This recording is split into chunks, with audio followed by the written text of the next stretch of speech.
Hey hello guys, আসসালামু আলাইকুম। কেমন আছেন সবাই? আশা করি ভালো আছেন। আমিও আপনাদের দোয়ায় ভালোই আছি।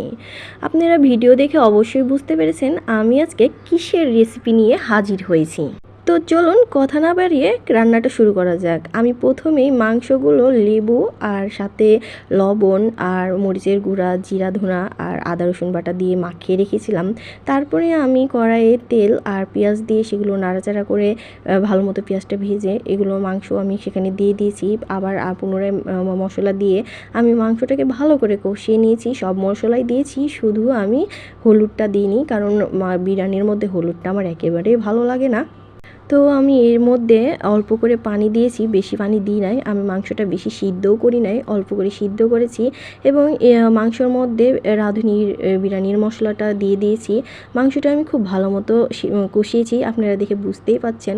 তো এখন আমি বিশাল বড় একটা পাতিলে 2 কেজি চালের আজকে বিরিয়ানি রান্না করব।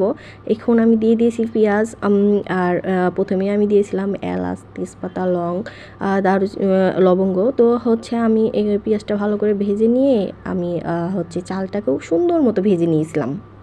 চালটা ভেজে নেওয়ার পরে আমি পরিমাণ মতো পানি দিয়েছিলাম। পানির মধ্যে আমি আদা রসুন বাটা, লবণ আর এই তো কাঁচামরিচগুলো দিয়ে দিয়েছি। আমার চালটা আধা সিদ্ধ হয়েছে, তার মধ্যে পানিটা একটু যখন শুকিয়ে আসছিলো তখনই আমি আমার কষিয়ে রাখা মাংসগুলো দিয়ে দিয়েছি।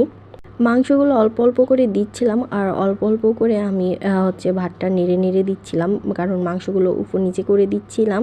আর আমার চাল কিন্তু আপনারা দেখে বুঝতে পারছেন কি বেশি একটা সিদ্ধ হয় নাই। আর বিরিয়ানির মধ্যে আমার আলুটা সবথেকে বেশি ভালো লাগে, আমার মেয়েও পছন্দ করে মাশাল্লাহ। আর আমি একটু সামান্য গরুর দুধ দিয়ে দিয়েছি। গরুর দুধ দিলে অবশ্যই তো আমি মাংসগুলো উল্টে পাল্টে সব কিছু দিয়ে আমি দুধটাও দিয়ে দিয়েছি। তারপর আমি সব এগুলো উল্টে পাল্টে দিয়ে দেওয়ার পরে আমি ঘিও দিয়েছি। ঘি দিলে ফ্লেভারটা বিরিয়ানির অনেক বেশি ভালো লাগে। আর আমি কিছু পেঁয়াজ ভেজে রেখেছিলাম, সেই পেঁয়াজ ভাজার বেরেস্তাটাও আমি দিয়ে দিয়েছি। তো ভিডিওটি কেমন লাগলো কমেন্ট করে জানাবেন।